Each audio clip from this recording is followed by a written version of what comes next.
আসসালামু আলাইকুম। আপনারা সবাই শুনছেন অফিডিয়ান পর্ব 10, লিখেছেন আমিনা। সাদা ওড়নাটা বিছিয়ে আছে বিছানার উপর। নিতম্ব ছড়ানো চুলগুলো ডান পেশে হয়ে ছড়িয়ে আছে। নরম হাত দুইটা দিয়ে মোবাইল ফোনটা ধরে উপরে দাঁত দিয়ে নিচের ঠোঁট কামড়ে ভাবছে রুমাইশা। বাক্যটা কিভাবে সাজালে সাফওয়ান ভাইয়ের মনস্ফুত হবে। একবার একভাবে লিখছে তো আবার মুছে ফেলে অন্যভাবে লিখছে, কিন্তু কিছুতেই মনের মতো হচ্ছে না। অবশেষে রুমাইশা অনেক ভাবনা চিন্তার পর লিখলো, আমার মন খারাপের কোনো গুরুতর কারণ নেই। লিটারেচারের হিস্ট্রি এক্সামটা অনেক খারাপ হয়েছে। আমি অনেক ভালো প্রস্তুতি নিয়েছিলাম, কিন্তু যেরকম আশা করেছিলাম সেরকম লিখতে পারিনি। এটাই কারণ, চিন্তা করবেন না, আমার মন আর খারাপ নেই, ভালো হয়ে গেছে। লিখে টেক্সটটা সেন্ড করলো রুমাইশা। নিজের রুমে ওয়ার্কআউটের রাতও সাফওয়ানের ফোনে টুং করে একটা আওয়াজ হলো। ওয়ার্কআউটে বিরতি দিয়ে সে দুবারই যুক্ত শরীর নিয়ে বিছানায় অবহেলায় পড়ে থাকা ফোনের নিকট এলো সাফওয়ান। তার কঠোর পেশিবহুল ইস্পাত দৃঢ় হাতটা দিয়ে ফোনটা তুলল সে। আননোন নাম্বার থেকে একটি মেসেজে ফোনের লক খুলে মেসেজের ভিতরে গিয়ে মেসেজটি পড়ল সাফওয়ান, কিন্তু সেই মেসেজটিকে বিশ্বাস করার মতো কোনো কারণ খুঁজে পেল না। এত সামান্য বিষয় নিয়ে মন খারাপ করার মেয়েতে রুমাইশা যে নয় সেটা তার খুব ভালো করেই জানা। মন খারাপের আসল কারণ উদ্ঘাটন করতে মনে মনে তৎপর হলো সাফওয়ান। মেসেজটা দেখেই ফোন রেখে দিল, প্রতি উত্তর করল না। এদিকে সাফওয়ানকে আশ্বস্ত করতে পেরেছে ভেবে আনন্দিত হওয়া রুমাইশা বুঝলই না যে তার এই ছোট্ট মিথ্যা কথাটা ধরতে সাফওয়ানের 1 সেকেন্ডও সময় লাগেনি। শেষ বিকালের দিকে রুনিয়া সবার জন্য নাস্তা বানাচ্ছিলেন। রুমাইশা রুনিয়াকে সাহায্য করছিল। এমন সময় শাফিন ঘেমে নিয়ে একাকার হয়ে বাড়িতে ফিরল। ফিরেই মা বলে চিল্লাতে থাকলো। এটা ওর স্বভাব, রুনিয়া সামনের পরে থাকলেও মা বলে চিল্লাবে শাফিন। শাফিনের চিল্লানিতে রুনিয়া কিচেন থেকে হাত ছাড়লেন। শাফিন কিচেনের দিকে এগিয়ে গেল। এমন মজাদার নাস্তা রেডি হচ্ছে দেখে শাফিন লোভ সামলাতে পারল না। ধাম করে রাস্তার প্লেটে হাত ঢুকিয়ে দিল। রুমাইশা একটা চাটি লাগালো শাফিনের মাথায়। তারপর ভ্রুকুটি করে বলল, বেয়াদ্দব, ভালো করে হাত মুখ ধুয়ে আয়, যা, পারলে গোসল দিয়ে আয়, সাদার কোথাকার। শাফিন রুমাইশার কথা কানে না নিয়ে আবার নাস্তা প্লেটের দিকে হাত বাড়ালো। সাথে সাথে রুমাইশা প্লেটটা সরিয়ে নিজের পিছনে লুকিয়ে রেখে বলল, আর 1 পিস আপু প্লিজ। কিন্তু শাফিনের এমন ইনোসেন্টগিরিতে গলল না রুমাইশা। চোখ টিপ দিয়ে মাথা নাড়িয়ে বোঝালো যে কিছুতেই নাস্তার প্লেট শাফিনকে দেওয়া হবে না। শাফিন আর রুমাইশার মন দুষ্টুমি দেখে হাসলেন রুনিয়া। তারপর শাফিনকে উদ্দেশ্য করে বললেন, ফ্রেশ হয়ে এসে তোর সাফওয়ান ভাইয়াকে নাস্তা দিয়ে আয়, আমার এখন চুলোর কাছ থেকে সরার কোনো সময় নেই।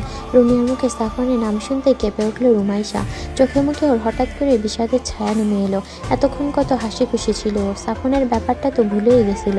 রুমাইশার হঠাৎ এমন কেঁপে ওঠা আর চুপ হয়ে যাওয়া খেয়াল করলো শাফিন। আর তার এই নীরবতা যে সাফওয়ানের নাম শুনে শুরু হয়েছে সেটাও বুঝতে পারলো। কিন্তু এরকমটা কেন হলো সেটা শাফিনের অজানাই থেকে গেল। সাফওয়ানকে নাস্তা দিয়ে আসতে হবে শুনে শাফিন ওখান থেকে কেটে পড়লো। যাওয়ার আগে বলে গেল, আমি পারবো না, আমার ফ্রেশ হতে দেরি হবে, রুমি আপুকে বলো। শাফিনের যাওয়ার দিকে তাকিয়ে রুমাইশা ভাবতে থাকলো, এখন তো তাকেই যেতে হবে নাস্তা দিতে। সাফওয়ান ভাইয়া তো ফুপি ছাড়া অন্য কারো ছাদে যাওয়া পছন্দ করে না। যদি ভাইয়া রেগে যায়, যদি আমার উপরে চড়াও হয়, তখন কি হবে? কামড়ে দেবে সে ছোটবেলার মতো?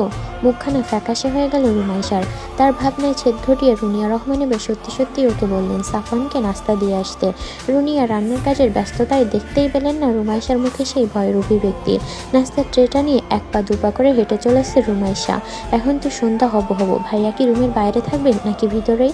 যদি বাইরে থাকে আর তাকে দেখে ফেলার অপরাধে সে যদি আমাকে অ্যাটাক করে, যদি আমাকে মেরে ফেলে, এসব আজগুবি ভাবনা ভাবতে ভাবতে ছাদে পৌঁছে গেল রুমাইশা। কিন্তু তার কোনো ভাবনাই সত্যি হয়নি। সাফওয়ান নিজের রুমেই আছে, আর এক জায়গায় বসে নেই। তার চলাচলের বিভিন্ন শব্দ রুমাইশার কানে আসছে। রুমাইশা সাফওয়ানের রুমের জানালার থাই গ্লাসের সামনে রাখা টি টেবিলের কাছে আসতেই রুমের ভেতরের হাঁটা চলার শব্দ থেমে গেল। রুমাইশা ষষ্ঠ ইন্দ্রিয় জানান দিচ্ছে যে এই মুহূর্তে রুমের ভেতরে বিদ্যমান সেই 6.4 ফিট লম্বা সুঠামদেহী হিংস্র চোখের পুরুষটা তাকেই দেখছে। আর সেটা অনুভব হতেই রুমাইশার হৃদযন্ত্রটা ভীত স্বতন্ত্রস্ত হয়ে অস্থিরভাবে দিড়িম দিড়িম লাফাতে লাগলো। কান মাথা গরম হতে শুরু করলো রুমাইশার। প্রাণপণ চেষ্টা করলো যেন সেই পুরুষটি তার এই ভয়ার্ত অবস্থা না দেখে, কিন্তু সমস্ত চেষ্টা বিফলে গিয়ে উল্টো রুমাইশার মস্তিষ্ক তার হাতের ওপর নিয়ন্ত্রণ হারিয়ে ফেলল, যার ফলে রুমাইশার ট্রে ধরা হাত দুটো আজও অস্বাভাবিকভাবে কাঁপাকাঁপি করতে শুরু করলো। নিঃশ্বাস চেপে রেখে কোনো রকমে ট্রেটা টেবিলের ওপর রেখে রুদ্ধশ্বাসে ছুটে পালালো রুমাইশা। আজ আর বলার সাহস হলো না যে খাবারের ট্রেটা টেবিলে রেখেছে। সাফওয়ান রুমাইশাকে আজ গভীরভাবে পর্যবেক্ষণ করেছে এবং এটাও বুঝেছে যে রুমাইশার ভিতরে খুব বড়সড় কোনো ঘাপলা আছে, আর সেটা হয়তো তাকে নিয়ে। আর সাথে সাথেই সিদ্ধান্ত নিল রুনিয়াকে বলে রুমাইশাকে বাড়িতে ফেরত পাঠানোর ব্যবস্থা করতে হবে, নইলে এভাবে চলতে থাকলে কোনো না কোনো দুর্ঘটনা ঘটে যাবে নিশ্চিত। 2-3 দিনের বিরতিতে পরপর 4টা এক্সাম দিয়ে হাঁপিয়ে গেছে রুমাইশা। এই কয়দিন পড়ার চাপে কারোর সাথে তেমন কথা বলারও ফুরসত পায়নি রুমাইশা। শাফিন অপেক্ষায় আছে কবে রুমাইশার এক্সাম শেষ হবে আর ওরা ঘুরতে যাবে। এক্সাম শেষই হচ্ছে না, এখনও একটা বাকি, যদিও লাস্ট এক্সামটার আগে বেশ কয়েকদিন ছুটি পাওয়া যাচ্ছে। এক্সাম দিয়ে এসে কোনোরকম একটু নাস্তা পানি করে বিছানায় চলে গেল রুমাইশা। গত কয়েকদিনে খুবই কম ঘুম হয়েছে ওর। 24 ঘন্টায় হয়তো সব মিলিয়ে 5 ঘন্টা ঘুমিয়েছে ও। ক্লান্তিতে শরীর অবসন্ন, বিছানায় এসে গায়ে এলিয়ে দিতে গভীর ঘুমে তলিয়ে গেল রুমাইশা।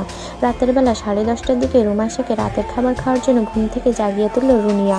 রুমাইশা উঠবে না করেও শেষ পর্যন্ত রুনিয়ার জোরাজোরিতে উঠল, কিন্তু তাকে বিছানা থেকে নামানো গেল না। অগত্যা রুনিয়া ভাত মেখে নিয়ে এসে খাইয়ে দিল। চাপাচাপি করে অল্প কয়েকটা ভাত খেয়ে আবার শুয়ে পড়ল রুমাইশা। এই ঘুম আর সারা রাতের ভিতর ভাঙবে না। শীত অলসতাকে কাটিয়ে ভোরবেলা ঘুম থেকে উঠে আড়মোড়া ভেঙে বিছানা থেকে ছেড়ে উঠল রুমাইশা। পরবর্তী আর শেষ এক্সামটা দিয়ে এই বাড়ি থেকে যত দ্রুত সম্ভব চলে যাবে ও। এইখানে এত চাপের ভেতর থাকা ওর পক্ষে আর সম্ভব হচ্ছে না। সারাক্ষণ ভয়ে ভয়ে কেটে যাচ্ছে ওর। এইভাবে মানসিক চাপ নিয়ে থাকা যায় না। একবার ভাবলো ছুটিগুলো বাড়িতে কাটিয়ে আসবে, কিন্তু বাড়িতে গেলে শুধু ওর গল্পই হয় মায়ের সাথে, পড়া আর হতে চায় না। বিছানা থেকে নেমে আজ ভোরে সকালে গোসল দিল রুমাইশা। ওয়াশরুমে ঝর্ণার নিচে দাঁড়িয়ে সুখ অনুমতির কাছে নিজেকে বিলিয়ে দিল। শরীরে পড়া পানির সাথে যেন সমস্ত কষ্ট, খারাপ লাগা, মানসিক চাপ গড়িয়ে পড়ে যাচ্ছে নিজের। মুখে সন্তুষ্টির হাসি ফুটে উঠল রুমাইশার। গোসল শেষে সাদা জমিনের উপর আকাশি রঙের ছোট ছোট ফুলের ছাপার কামিজ আর আকাশি রঙের সালোয়ার আর ওড়না পরল রুমাইশা। ভেজা চুলগুলো ছেড়ে দিল পিঠের উপর। আয়নার দিকে তাকিয়ে নিজের মুখের দিকে দেখলো। মনে হলো চোখে একটু কাজল দিলে মন্দ হয় না। বহুদিন পর শখ করে কাজলটা দিল চোখে। ঠোঁটে স্ট্রবেরি ফ্লেভারের লিপ গ্লোসটা থেকে সামান্য পরিমাণ লিকুইড ঘষে দিল। তাতে স্নিগ্ধ মুখখানা আরও বেশি স্নিগ্ধতায় পরিপূর্ণ হয়ে উঠল। নিজের এই সামান্যতম সাজগোজটুকু শেষ করে কিচেনে রুনিয়ার কাছে গেল। কি রান্না করবো আজকে ফুপ্পি? রুনিয়া রুমাইশার দিকে না তাকিয়ে এই কাজ অব্যাহত রেখে উত্তর দিলেন, ফুলকপি দিয়ে রুই মাছ আর পালং শাক আর সাফওয়ানের জন্য রুটি আর সবজি। গুটি গুটি পায়ে রুনিয়ার দিকে এগিয়ে এসে রুনিয়ার পাশে দাঁড়ালো রুমাইশা।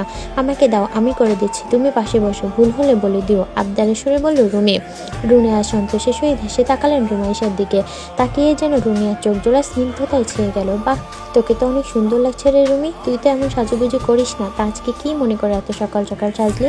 আবার গোছলও দিয়েছিস? রুমাইশার লজ্জা পেল। ওনার খুঁট নিয়ে আঙুলে পেঁচাতে বলল, এমনিতেই ফুপি, মনে হলো একটু সাজি তাই সেজেছি বলতে বলতে মাথা নিচের দিকে চলে গেল রুমাইশার। রুনিয়া হাতের খুন্তিটা রুমির দিকে দিয়ে বললেন, ঠিক আছে কর রান্না, আমি এখানে বসছি বলে পাশে রাখা টুলের উপরে বসে পড়লেন। রুমাইশা রান্না করছে আর রুনিয়ার সাথে গল্প করছে। মাঝে মাঝে রুনিয়া দেখিয়ে দিচ্ছেন কী করতে হবে। রান্না শেষ করে ডাইনিং টেবিলে খাবার সাজালো দুজনে। এমন সময় শাফিন নিচে এলো। খাবার টেবিলে বসতে বসতে বলল, কি ব্যাপার, আজ খাবারে এত সুগন্ধ কেন? রুমিয়া রান্না করছে নাকি? একটু বেশি সুগন্ধ মনে হচ্ছে, দাঁত কেলিয়ে বলল শাফিন। রুমাইশা চোখ কটমট করে তাকালো শাফিনের দিকে, তারপর বলল, চুপ করে খা চামড়া, বেশি বকিস না, বেশি কথা বলবি তো তোরে কাঁচা তরকারি গেলাবো।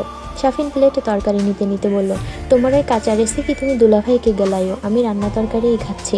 রুমাইশা খেপে গিয়ে বলল, তুই কাঁচা তরকারি খাওয়ারই যোগ্য, কারণ তো একটা ছাগল।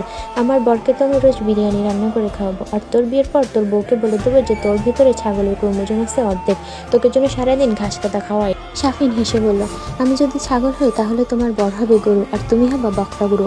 রুমাইশা চোখ ছোট ছোট করে শাফিনের দিকে তাকিয়ে থাকলো আর তরকারি চামচ দিয়ে শাফিনের পিঠে একটা বাড়ি দিল। এমন সময় রুনি এসে বলল, কি শুরু করলি তোরা? বড় হয়েছে সব নামে নামে, এখনো এই সমস্ত কথা বলে আর ঝগড়া করে। রুমাইশা অভিযোগের সুরে বলল, তোমার ছেলে আমাকে বকরা গরু বলেছে রুপি। সাথে সাথে শাফিন রুমাইশার কথায় বিরোধিতা করলো এবং বিরোধিতা করে বলল, আপু আমাকে ছাগল বলেছে আগে, আমি যদি ছাগল হই তাহলে তো তুমিও ছাগল, কারণ তুমি আমার মা, তাহলে তো রুমি আপু ইনডিরেক্টলি তোমাকেই ছাগল বলেছে। রুমাইশা আবার রেগে গেল, দাঁড়া তোর মজা দেখাচ্ছি বলে শাফিনের চুল মুঠি করে টেনে ধরলো ও। শাফিন ও মাগো বলে চিৎকার পারল। এদের কাণ্ড কারখানা দেখে রুনিয়া না হেসে পারল না। তাড়াতাড়ি দুজনকে ছাড়িয়ে দিয়ে সাফওয়ানের জন্য নাস্তা নিয়ে ছাদের দিকে গেল। এদিকে সাফওয়ান রুনিয়ার অপেক্ষাতে বসে আছে, আজ মাকে বলে কিছু একটা ব্যবস্থাও করবে।